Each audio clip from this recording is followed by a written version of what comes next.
సికింద్రాబాద్ మారేడ్పల్లిలో సంజీవ్ నగర్ లో యువకుడు హత్యకు గురయ్యాడు.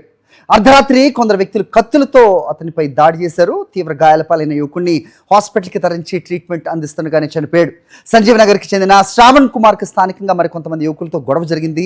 తన తండ్రిపై దురుసుగా ప్రవర్తించాడన్న కోపంతో మరో గ్యాంగ్ను శ్రావణ్ కుమార్ మందలించారు. అర్ధరాత్రి సమయంలో కొందరు యువకులు శ్రావణ్ కుమార్ నివాసాన్ని చేరుకుని దాడికి పాల్పడ్డారు. కత్తితో 8 చోట్ల పడవడంతో తీవ్రంగా రక్తస్రావం అయింది. శ్రవణ్ కుమార్ కింద పడిపోయాడు. కుటుంబ సభ్యులు గాంధీ హాస్పిటల్కి తరలించి ట్రీట్మెంట్ అందిస్తుండగానే చనిపోయాడు. దాడికి సంబంధించిన దృశ్యాలు సీసీ కెమెరాలో రికార్డ్ అయ్యాయని పోలీసులు కేసు నమోదు చేసుకుని దర్యాప్తు చేస్తూ ఉన్నారు.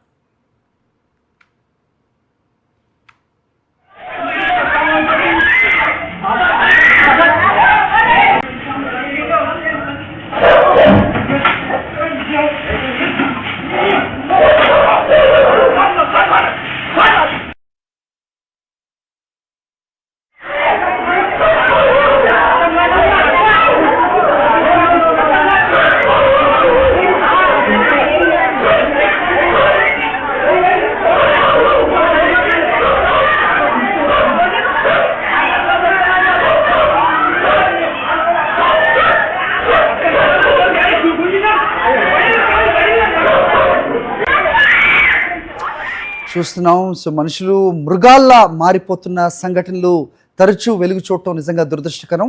ఇటీవలే మనం సికింద్రాబాద్ చిలకలగూడలో కూడా ఇలాంటి ఘటనే ఒకటి చూసాం. విచక్షణారహితంగా కత్తులతో పొడిచి హత్యలు చేస్తున్న యువత మరి ఎటువైపు వెళ్తుంది అనే ఒక నిజంగా అలార్మింగ్ సిచ్యువేషన్ ఖచ్చితంగా చెప్పాలి. ప్రస్తుతం మనం బాక్స్లో చూస్తున్నాం. మృతుడు శ్రవణ్ కుమార్ తన తండ్రితో దురుసుగా ఎందుకు ప్రవర్తించారంటూ కొంతమంది యువకుల్ని మందలించినట్టుగా తెలుస్తోంది. అయితే అర్ధరాత్రి వాళ్ళందరూ కూడా ఒక్కసారిగా వచ్చి 8 చోట్ల విచక్షణారహితంగా కత్తితో పొడిచారు. తీవ్ర రక్తస్రావమైన శ్రవణ్ అక్కడే పడిపోగా సో కుటుంబ సభ్యులు అతన్ని గాంధీ హాస్పిటల్కి తీసుకెళ్లారు.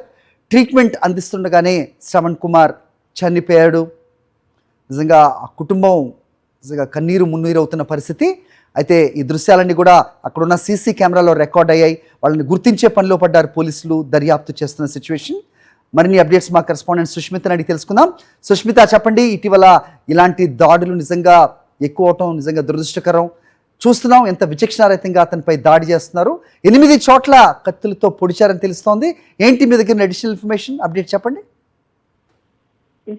సికింద్రాబాద్ మారేడుపల్లి సంజీవ్ నగర్ కు సంబంధించిన యువకుడిని అత్యంత దారుణంగా హత్య చేశారు.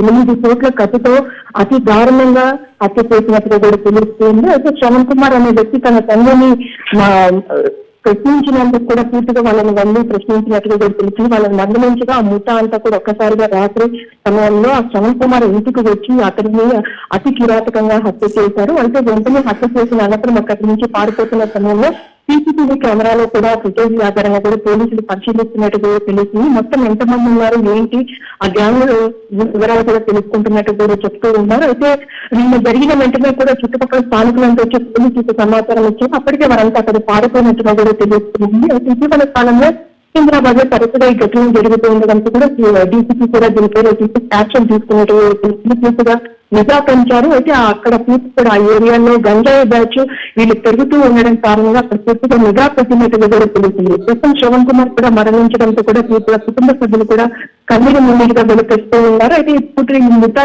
ఏంటి, ఎక్కడి నుంచి వచ్చారు, ఎంతమంది? సుష్మిత, ఆ యువకులు అంటే అక్కడ నివసించే వాళ్ళేనా, సంజీవ్ నగర్ ప్రాంతానికి చెందిన వాళ్ళేనా, గంజాయి మత్తులోనే ఇది జరిగిందా? ఇటీవల కాలంలో చూస్తున్నాం మనం చిలకలగూడలో కూడా ఇలాంటి ఘటన చూసాం. అది గంజాయి ప్రధాన కారణంగా కూడా తెలిసింది. రైట్, ఇక్కడ ఏం చెప్తున్నారు పోలీసులు? ఇన్ఫర్మేషన్ చెప్పారా? ఇప్పటి వరకు సీసీటీవీ ఫుటేజ్ ఆధారంగా కూడా వారిని వెతికే పనిలో ఉన్నట్టుగా కూడా తెలుస్తుంది. పూర్తిగా కూడా సికింద్రాబాద్ ప్రాంతానికి సంబంధించిన ముఠాగా చేసే ప్రాథమికంగా అయితే భావిస్తూ ఉన్నారు. మొదట ఈ ముఠాకు సంబంధించిన ఏంటనే డీటెయిల్స్ తెలుసుకునే ప్రయత్నం అయితే చేస్తున్నట్టు కూడా తెలుస్తుంది. శ్రవణ్ కుమార్ ఆ కుటుంబానికి తెలిసిన వ్యక్తులు ఇమేజన్ కూడా పోలీసులు అయితే భావిస్తున్నారు. మొదటి కుటుంబ సభ్యుల నుంచి కూడా ప్రాథమికంగా సంబంధించి కూడా సమాచారం స్వీకరిస్తున్నట్టు కూడా తెలుస్తుంది. వాళ్ళు ఏ దారిలో వెళ్ళారు, ఎక్కడికి వెళ్ళారనే కోణం కూడా పోలీసులు ఇన్వెస్టిగేషన్ చేస్తున్నట్టు కూడా చెప్తూ ఉన్నారు. Hari. Okay, Sushmita, thanks for the inputs.